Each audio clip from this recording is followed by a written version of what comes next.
Hello, this is Janet Michael. In addition to hosting The Valley Today each weekday at noon on the River 95.3, I also produce podcasts, and I'm excited to introduce you to a new podcast series in partnership with Lord Fairfax Community College. Having provided higher education and career training for the past half-century, LFCC is tightly interwoven into the fabric of the Northern Shenandoah Valley and Piedmont regions. Join me every week for conversations with current and former students to hear their funny and inspiring stories as we learn about their journey to higher education, the role that LFCC has played, where they are now, and where they plan to go.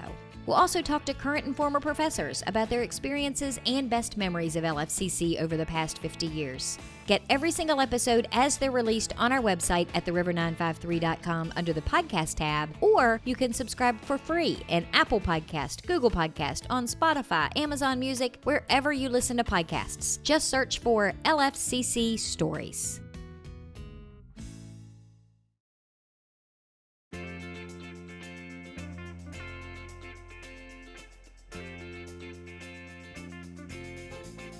Hello and welcome to The Valley Today. I am your host, Janet Michael. Happy Wednesday as you are listening to the show today. It is the Valley Business Today, and it is the Top of Virginia Regional Chamber's turn at the mic.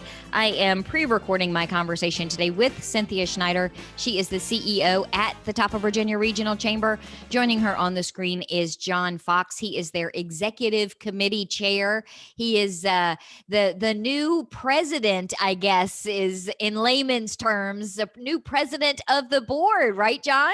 Yeah, chairman of the board for this year. Absolutely. And excited to do it.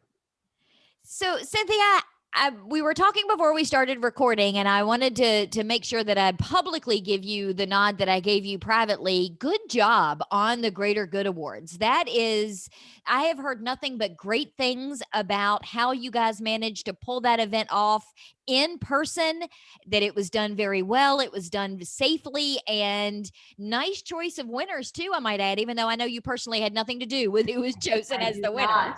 Yeah, we have a committee of past chair of the board that review all of the nominations that are submitted by the community.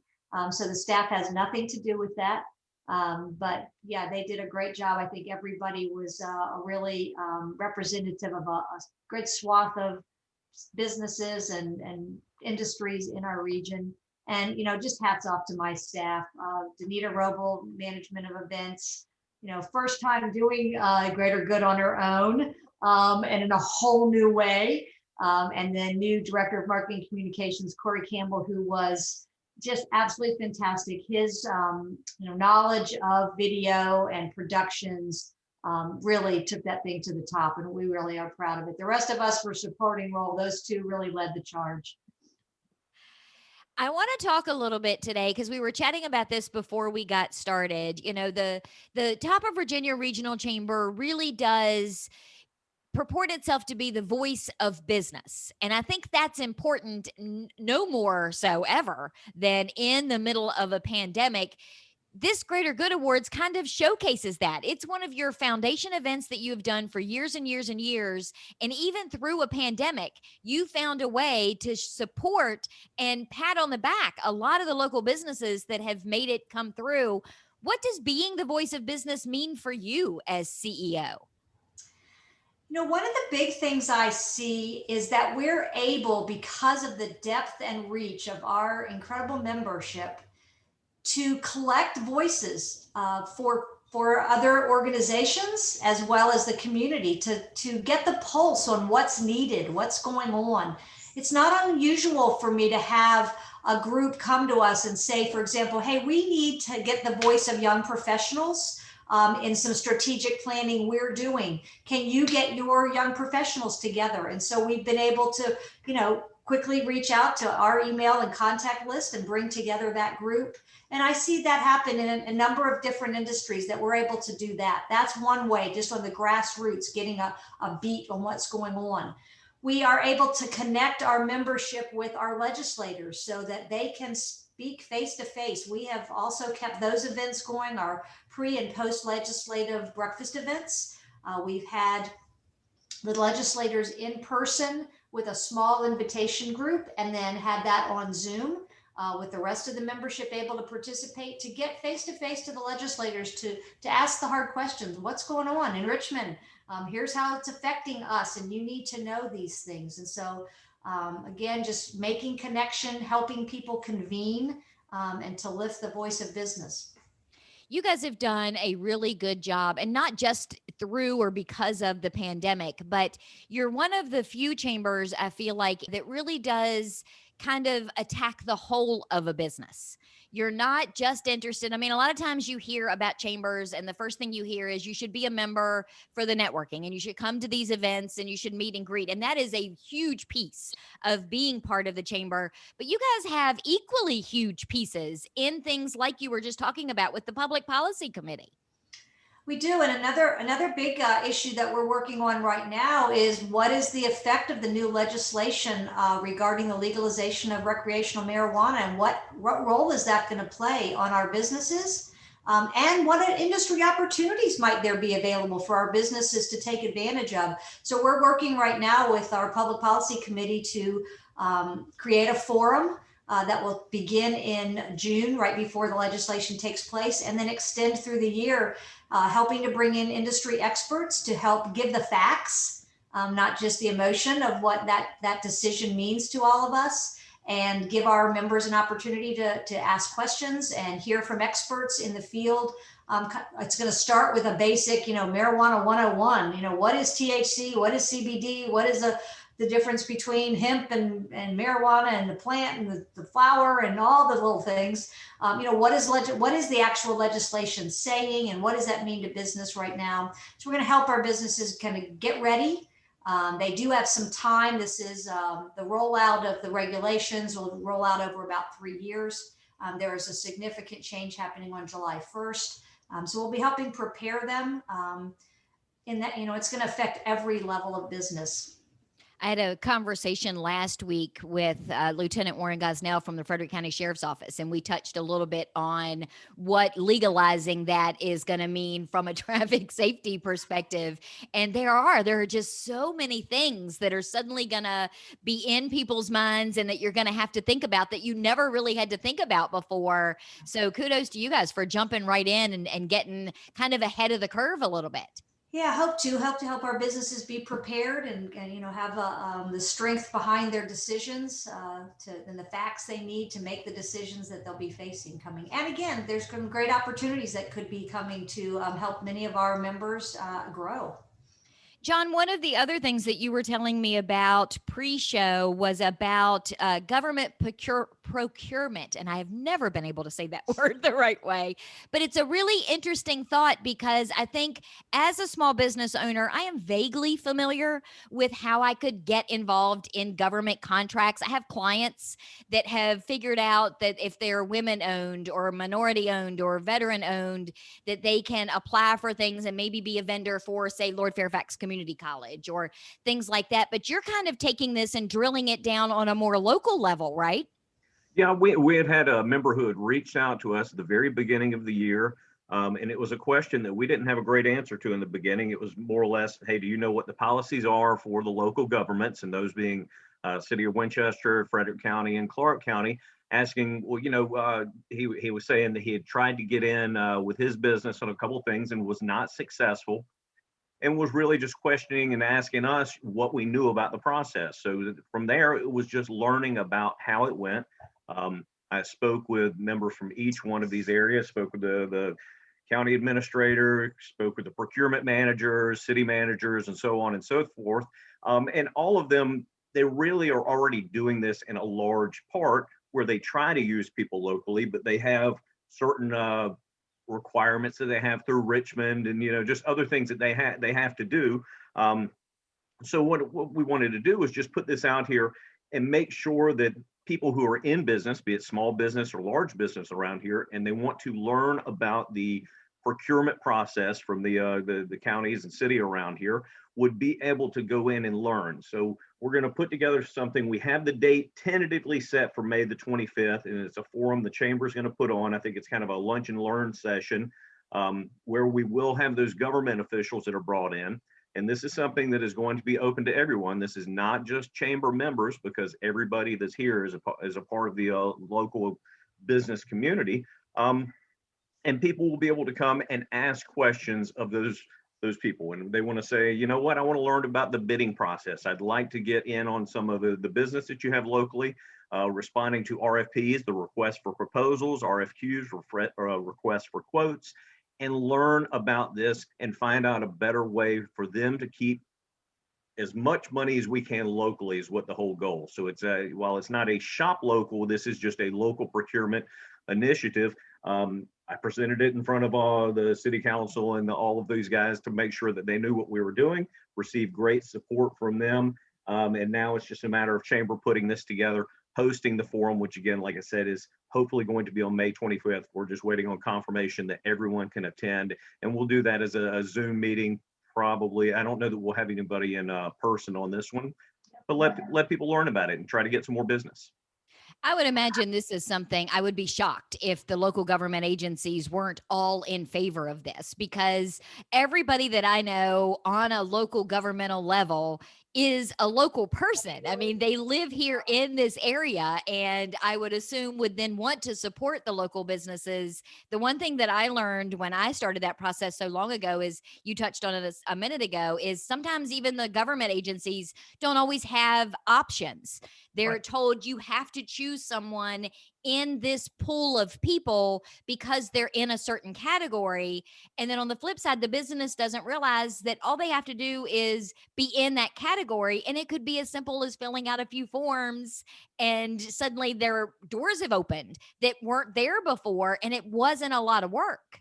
Yeah, very much so. And our previous business that we had, we did food service for all of those localities, also in different events that they would have going on. So years and years ago, somebody would reach out and say, you know, for you to become a vendor that's on our list, here's all that you have to do. It's very simple things to do to get into it. And those weren't even bidding things. They were just where we were selected for doing catering events and so on and so forth. But yeah, this is just to really bring the information to the people that are out there so that they can know that it is there for them. And, you know, we'd love to be able to keep all of the business here, but we'd like to keep as much as possible. Cynthia, John touched on this a second ago, that this particular forum is, and I'm sure that the forum on marijuana will be as well, isn't limited to just chamber members. You guys have really made an expansion, because you're walking the walk when you say we are the voice of business, not the voice of chamber member business. Correct. Yeah, I think this is that whole concept of the greater good, right? We are here to support the community, and we really see our members are our investors in the community. And so that's why I like to think of them, and it's kind of one of the things that helps set you apart when you're a member of the chamber, is that you're seen as someone who invests in the local community. And I think when you're an investor in the local community, people will, you know, the members, the community wants to invest in you. They want you to be successful, because it's just that kind of circle of love, right? You're just, everybody's given and taken to each, and you know, getting the synergy going that makes everything thrive. And so, yeah, it's just part of that greater good concept, is to, you know, not think of us as some kind of exclusive club, but as, you know, as a real hub of people who support the great work of this community. I said a second ago that a lot of the people that I know that work in local government are local people. Let's take a quick commercial break. When we come back, John, can we talk about the workforce development program? Because I know, or the committee, I know that also focuses a lot on our local people having local jobs with these local companies. Sure, absolutely. Love to do that. Okay, we're going to take a quick break. When we come back, we're going to continue our conversation for the Valley Business today. We are pre-recording with the Top of Virginia Regional Chamber. Cynthia Schneider is their CEO. John Fox is their Executive Committee Chair. We're going to chat with them about workforce development when we come back in just a couple of minutes. Got a financial decision to make or a goal to reach, but you don't know where to start? You've come to the right place. Introducing Quick Money Chats with the Northern Shenandoah Valley Financial Education Program. Visit tinyurl.com/quickmoneychat to schedule a virtual chat with a staff member or trained volunteer. We won't tell you what to do, but we will give you the tools you need to choose wisely. And because Virginia Cooperative Extension is part of Virginia Tech and Virginia State, your land-grant universities, you can be sure that our information is credible and trustworthy. And you'll know that we aren't trying to sell you something. Maybe you want to improve your credit score, or reduce your banking overdraft fees, or even figure out if you can afford to buy that car. Sorting through tons of information on the internet can be overwhelming, and sometimes it can be hard to know who to trust. Schedule a quick money chat and get the information you need to take action. Go to tinyurl.com/quickmoneychat and get financial education personalized for you.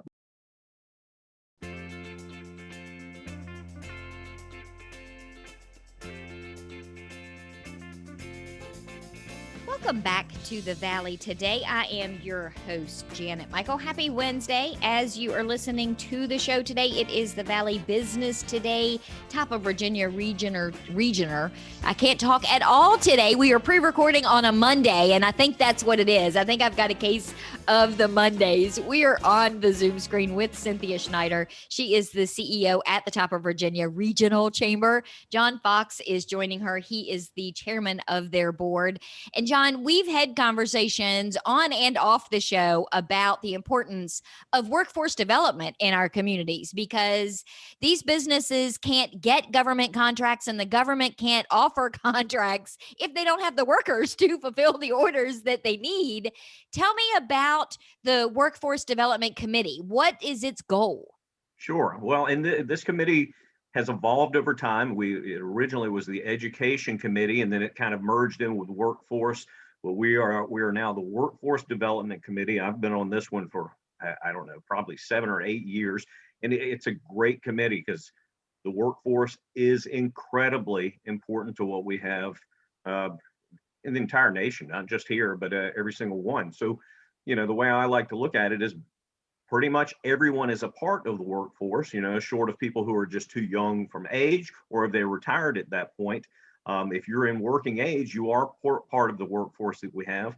We have a lot of educators that are on this committee, and that's fantastic because we have people who are the CTE, the Career and Technical Education folks that are there. We also have businesses that are there. We've had people that are in manufacturing and large business. But the focus of the committee, so we've got 4 different goals that we work on. Workplace readiness, that's collaborating with local resources to improve workplace readiness of students in the K-12, Winchester, Frederick, and Clark. Workplace needs, identifying and supporting workplace needs via collaboration with businesses and community partners.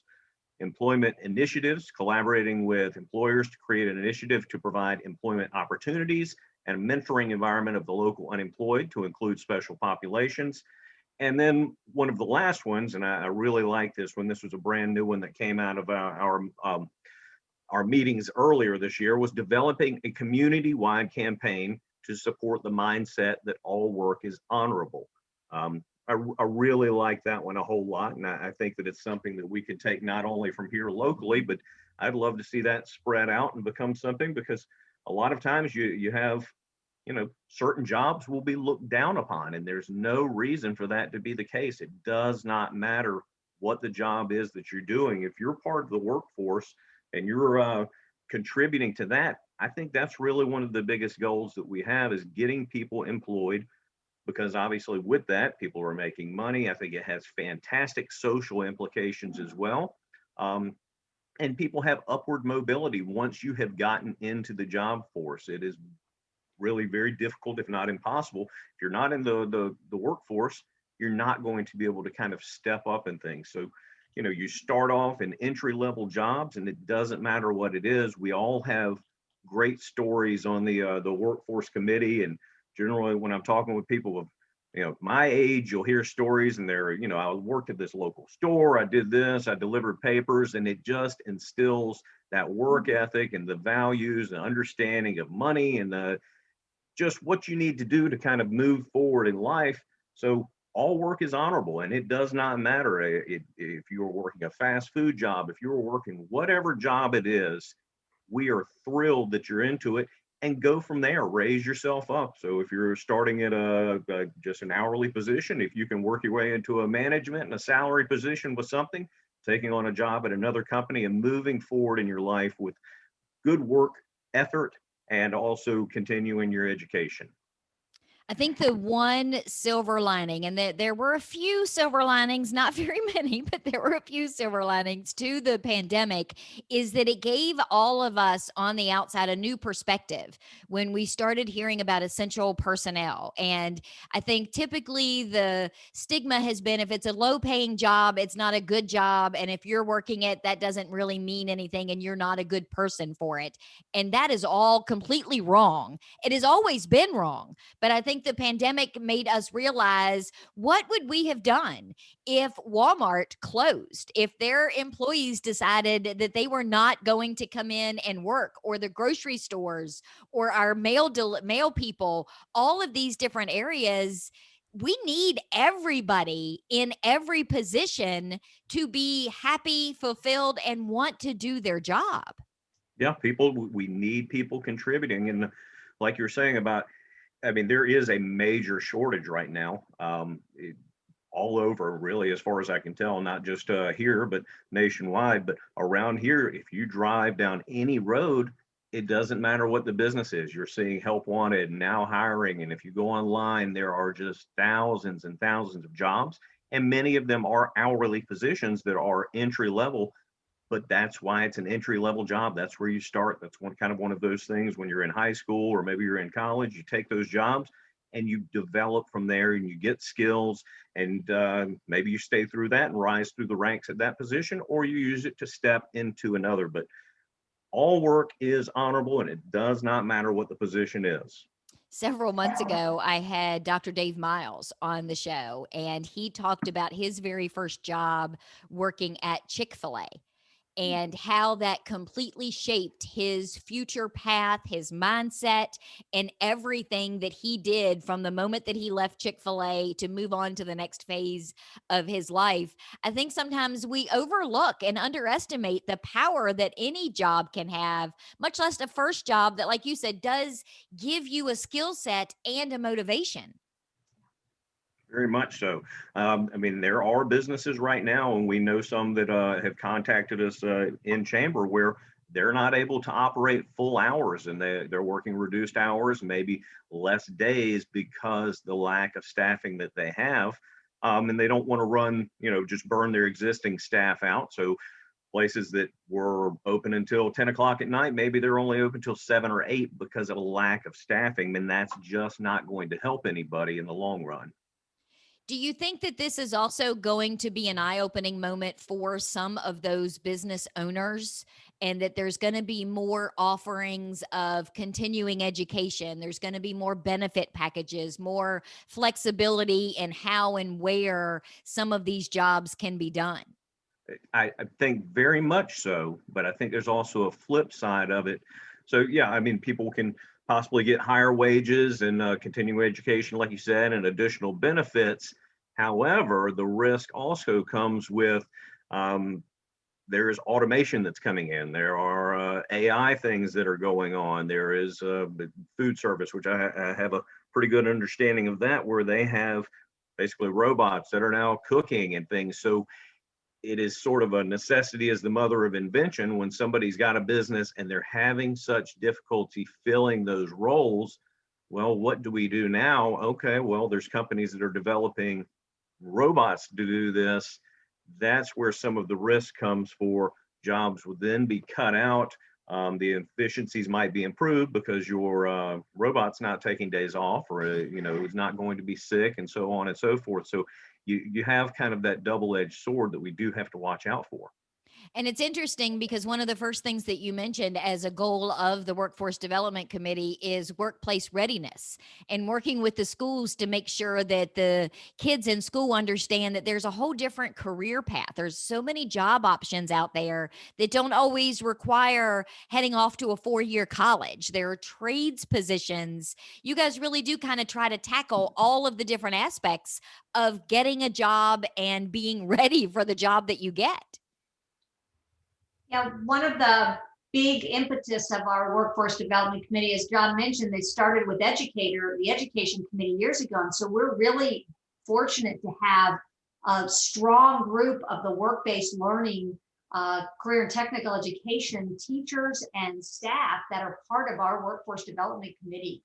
And so they really help us be aware what's going on in the educational opportunities. But in turn, we're working with them to create that link needed to get internships, externships, mentoring opportunities for young people or career changers to, check out a job and see where it might lead.